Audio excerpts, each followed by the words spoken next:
오늘 제가 함께 보실 하나님 말씀은 레위기 14장 1절에서 9절입니다. 레위기 14장 1절에서 9절. 제가 봉독해 올리겠습니다.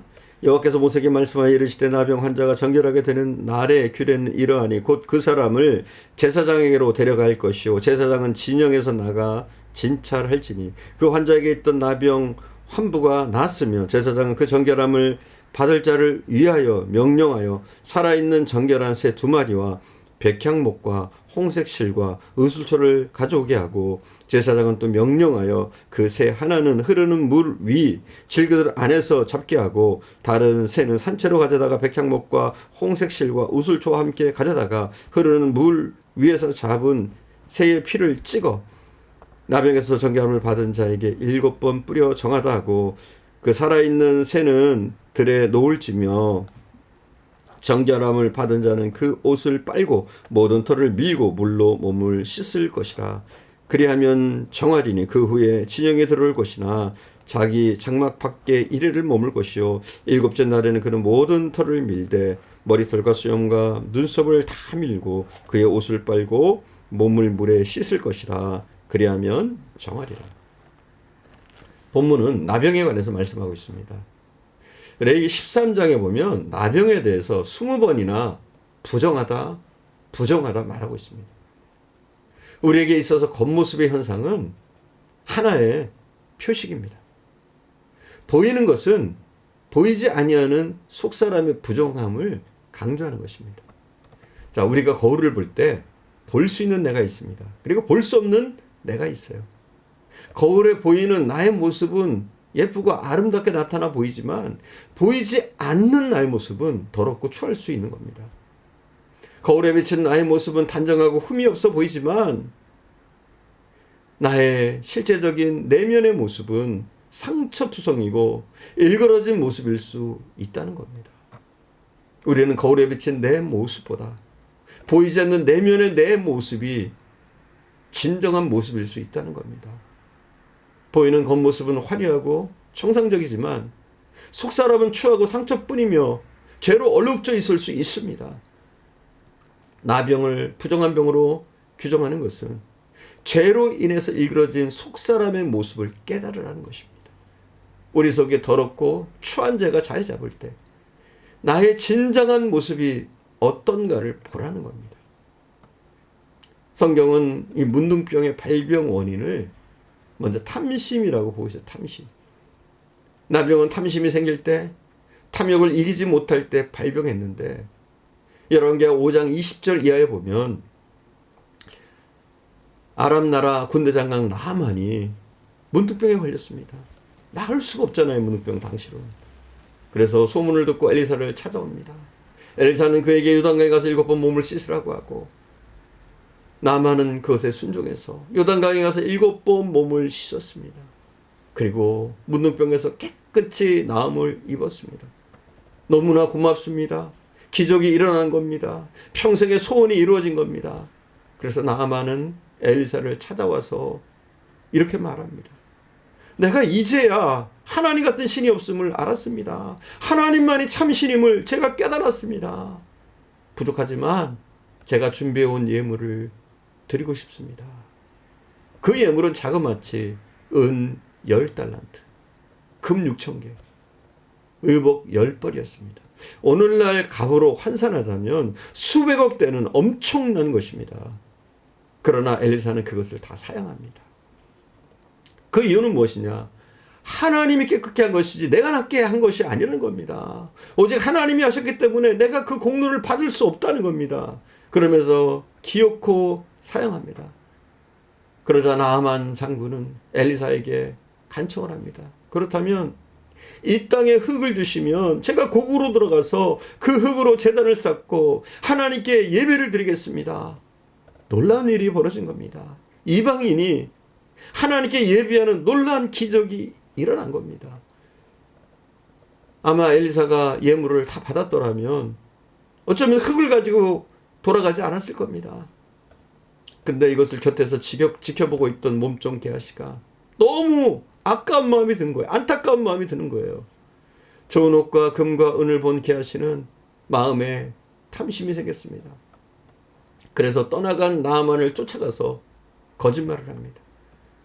우리 주인이 아까는 필요 없다고 그랬는데 우리 주인이 나를 보내면서 선지자의 생도 중에 두 소년이 에브라임 산지에서 왔는데 청컨대 은 한 달란트와 옷 두 벌만 달라고 우리 주인이 그러십니다. 이렇게 말을 합니다. 이 말을 들은 나아만은 은 두 달란트를 줍니다. 한 달란트가 아니라 두 달란트를 주고 옷 두 벌을 줬습니다. 게하시는 그것을 집에 숨겨두고 아무 일도 없었던 것처럼 엘리사 앞에 딱 왔습니다. 그때 엘리사 선지자가 묻습니다. 내가 어디 갔다 오느냐? 게하시는 대답합니다. 아무데도 안 갔다 왔습니다. 그러나 엘리사는 다 압니다. 그리고 이렇게 얘기합니다. 내가 어찌해서 은을 받으며 옷을 받느냐? 그렇게 재물이 좋으냐? 그리고 선언합니다. 나아만이 걸렸던 그 문둥병이, 그 나병이 내게 들어가서 내 자손에게 미쳐 영원토록 이르리라. 이렇게 선언을 합니다. 이렇게 말하자마자 게하시는 나병에 걸려서 부정한 사람이 되었습니다. 너무 가혹한 처사 같지만 이 속에 아주 중요한 교훈이 있는 겁니다. 게하시가 왜 그렇게 되었습니까? 왜 문둥병에 걸렸습니까? 왜 나병에 걸렸습니까? 한마디로 탐심과 탐욕 때문입니다. 게하시는 엘리사와 같은 훌륭한 선지자와 함께 살았습니다. 복된 사람이었습니다. 하나님을 섬기는 것이 어떤 것인지 훌륭한 선지자로부터 배우고 알았습니다. 하나님을 사랑하고 하나님을 기쁘시게 하는 것이 무엇인지도 잘 알고 있었습니다. 살아계신 하나님이 늘 함께 하시고 지켜보고 계심을 압니다. 엘리사를 통해서 수많은 기적이 나타났습니다. 그때마다 그는 그것을 목도합니다. 수많은 기적들을 보았습니다. 하나님의 사랑과 함께 은혜의 분위기 속에서 만족하고 감사하고 감격하면서 살아야 할 사람입니다. 그런데 그는 아직도 육의 사람을 벗지 못했습니다. 마음에 일어나는 탐심을 이기지 못했습니다. 그래서 육신의 소욕대로 탐욕을 부리면서 살았습니다. 골로새서 3장 5절에서 바울은 이렇게 얘기합니다. 그러므로 땅에 있는 지체를 죽이라. 곧 음란과 부정과 사욕과 악한 영역과 탐심이니 탐심은 우상 숭배니라. 이렇게 말씀했습니다. 탐심이 뭐라고요? 우상 숭배라는 거예요. 우상 숭배는 하나님이 가장 싫어하시고 부정하게 여기시는 것입니다. 이것은 10계명 중에서 첫째 계명과 둘째 계명, 이것을 어기는 겁니다. 나 외에 다른 신에게 절하지 말며 우상을 만들지 말라 하신 이 명령, 이 중요한 명령을 어기는 겁니다. 이렇게 탐심이 무섭습니다. 게하시의 잘못은 거짓말한 것과 엘리사를 속인 것과 탐심이었습니다. 이 탐심이 얼마나 무섭습니까? 가룟 유다를 넘어뜨렸습니다. 가룟 유다는 이 탐심 때문에 패망의 길을 걷게 됐습니다. 아나니아 삽비라 부부는 어떻습니까? 탐심 때문에 그는 그들에게 비참한 불행이 미쳤습니다. 사도 바울은 디모데에게 이렇게 당부합니다.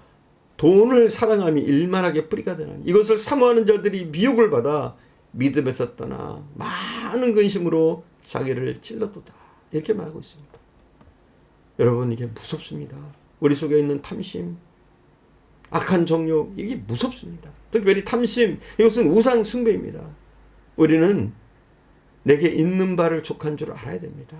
하나님이 내게 풍성하게 주셨고 늘 좋은 것을 주신다는 사실은 우리는 깨달아야 됩니다. 우리 속에 있는 탐심을 물리치고 우리는 우리의 영원한 구주가 되신 주님을 바라봐야 됩니다. 탐심을 이길 수 있는 믿음을 우리가 가져야 됩니다. 탐심을 이길 수 있는 믿음이 성숙한 믿음이고 성숙한 신앙인입니다. 우리는 잘 살려고 하지 말고 바르게 살아야 됩니다. 잘 믿으려고 하지 말고 바로 믿어야 합니다. 바르게 살겠다는 생각보다 잘 살겠다는 생각이 앞설 때 거짓말을 하게 되고 남을 해치고 악한 일도 행하게 되는 겁니다. 우리는 바른 믿음으로 하나님을 섬기겠다는 생각을 해야 됩니다. 그런데 바른 믿음으로 하나님을 섬기겠다는 생각보다 내가 남보다 잘 믿어야겠다는 생각을 할 때 우리는 남을 무시하고 자기만이 제일이라고 하는 신앙적인 교만에 빠지기 쉽습니다. 사랑하는 여러분, 교만이나 탐심이나 우리의 영혼을 병들게 합니다. 이런 부정한 것들이 우리를 망가뜨리지 못하도록 우리는 더욱더 성숙한 신앙, 바른 신앙, 바른 믿음을 가져야 할 줄 믿습니다. 사랑하는 주님, 주님께서 우리를 십자가의 보혈로 문둥병보다 더 흉악한 죄악에서 건져주신 줄 믿습니다. 우리에게 늘 하나님의 은혜가 있으며 우리 하나님은 우리에게 너무나 좋은 것들로 베풀어 주셨습니다. 이 은혜를 우리가 잊지 않게 하시고 우리 속에 있는 이 탐심이 우리를 지배하지 못하도록 지켜 주옵소서. 탐심은 곧 우상 숭배라고 하였사오니 사랑하는 주님, 우리가 성숙한 믿음으로 우리 속에 있는 탐욕을 제어하게 하시고 탐욕을 이기게 하시며 오직 하나님의 자녀답게 내게 주신 것으로 족한 줄 알고 하나님 풍성한 것을 주셨으며 최선의 길로 인도하신다는 사실을 믿고 더욱더 십자가를 붙잡는 삶이 되게 하옵소서. 주여, 오늘도 더욱더 주님을 기억하며 주님께로 더 가까이 나가길 원하오니 저희들을 붙잡아 주시고 주의 은혜로 우리 모두를 덮어주옵소서. 우리 주님 함께 하실 줄 믿사옵고 우리 구주 예수님의 이름으로 기도드립니다. 아멘.